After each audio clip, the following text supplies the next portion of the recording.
மதுரை ஒத்தக்கடையில் நடைபெற்று வரும் அரசு நலத்திட்ட உதவிகள் வழங்கும் விழாவில் அமைச்சர் உதயநிதி ஸ்டாலின் பேசி வருகிறார். காட்சிகளை நிரலையில் பார்க்கலாம். வெற்றியை தருவோம்னு அப்பொழுது நீங்க வாக்குறுதி கொடுத்திருந்தீங்க.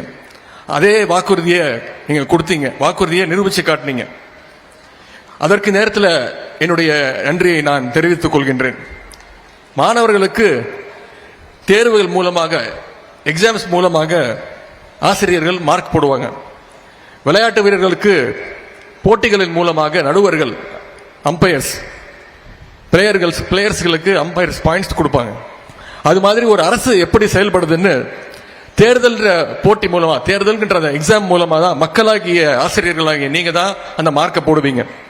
அந்த வகையில் நம்முடைய திராவிட மாடல் அரசிற்கான நற்சான்றிதழா சென்ற நாடாளுமன்ற தேர்தலில் தமிழ்நாட்டு மக்கள் நீங்க 40க்கு 40 தொகுதியிலும் வெற்றி பெற வச்சு 100% ரிசல்ட் 100% தேர்ச்சியை நம்முடைய திராவிட மாடல் அரசிற்கும் நம்முடைய மாண்பு முதலமைச்சர்களுக்கும் நீங்க அளிச்சிருந்தீங்க. இந்த வெற்றி உங்களுக்காக இன்னும் கூடுதலா உழைக்கணும், திட்டங்களை கொண்டு வரணுங்கிற பொறுப்பை எங்களுக்கெல்லாம் அதிகப்படுத்தி இருக்கு.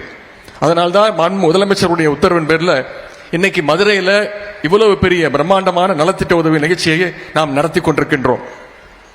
குறிப்பா மதுரை மக்களுக்கு ஏராளமான திட்டங்களை நம்முடைய அமைச்சர் மூர்த்தி அவர்கள் முதலமைச்சரிடம் கேட்டு பெற்று உங்களுக்கு கொண்டு வந்து சேர்த்து கொண்டே இருக்கின்றார்கள். உழவர் சந்தை, சமத்துவபுரம் போன்ற வரலாற்று சிறப்புமிக்க திட்டங்களை முத்தமிழ் கலைஞர் அவர்கள் தன்னுடைய ஆட்சி காலத்தில் இதே மதுரை மாவட்டத்தில் தான் துவங்கினார். இன்றைக்கு கலைஞருடைய நூற்றாண்டை முன்னிட்டு 250 கோடி ரூபாய் மதிப்பில் கலைஞர் நூற்றாண்டு நூலகத்தை நம்முடைய முதலமைச்சர் அவர்கள் மதுரையில தான் திறந்து வச்சாங்க. அதே மாதிரி ஜல்லிக்கட்டுக்கு பேர் போன அலங்காநல்லூர்ல 63 கோடி ரூபாய் மதிப்பில் கலைஞர் ஏறு தழுவுதல் அரங்கமும் திறந்து வைக்கப்பட்டுள்ளது. மதுரை மக்கள் மட்டுமல்ல, தென் மாவட்ட மக்கள் எல்லோருமே மகிழ்கின்ற அளவுக்கு மதுரையை நோக்கி ஏராளமான திட்டங்கள் தொடர்ந்து வந்துகிட்டே இருக்கு. இன்றைக்கு நடைபெறுகின்ற இந்த நிகழ்ச்சியில் ஏராளமான மகளிர் வந்திருக்கீங்க. குறிப்பா நம்முடைய மகளிர் சுயதொ குழுக்களை சேர்ந்த சகோதரிகள் இங்க அதிக அளவில் இருக்கீங்க. இதே மாதிரி வீட்டு மனை பட்டா உள்ளிட்ட பல்வேறு நலத்திட்டங்களை பெறுவதற்காகவும் பயனாளிகள் நீங்க வந்திருக்கிறீங்க. அரசின் சேவைகளை தேடி போய் நீங்க வாங்கின காலம் போய் இன்னைக்கு அரசே உங்களை தேடி வந்து இந்த திட்டங்களை எல்லாம் கொடுத்துட்டு இருக்கு.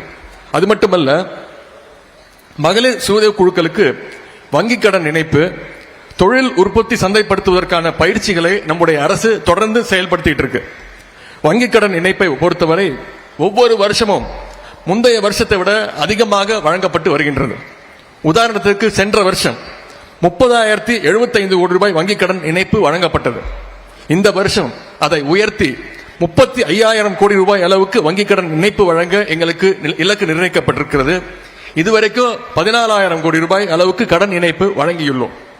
இன்னைக்கு மதுரை மட்டுமல்ல, தமிழ்நாடு முழுக்க மொத்தம் 31,000 மகளிர் சுயதொ குழுக்களை சேர்ந்த 3,74,000 சகோதரிகளுக்கு 2,900 கோடி ரூபாய் அளவுக்கு கடன் இணைப்பை இந்த நிகழ்ச்சியின் மூலம் வழங்கியிருக்கின்றோம். அதே மாதிரி இங்க 12,000 பேருக்கு பட்டாக்கள் மற்றும் பல ஆயிரம் பேருக்கு நலத்திட்ட உதவிகளையும் கொடுத்திருக்கிறோம். உங்கள பலருக்கு வீட்டுமனை பட்டா பெறுவது என்பது மிகப்பெரிய பிரச்சனை என்பது அனைவருக்கும் தெரிந்த விஷயம். பல ஆண்டுகளுக்கு முன்னாடி ஒதுக்கப்பட்ட வீடுகளுக்கு கூட பட்டா இல்லை அப்படின்ற பொதுமக்கள் தொடர்ந்து அரசினுடைய கவனத்திற்கு எடுத்துட்டு வந்தீங்க. இன்றைக்கு தமிழ்நாட்டுடைய பண்பாட்டு தலைநகர்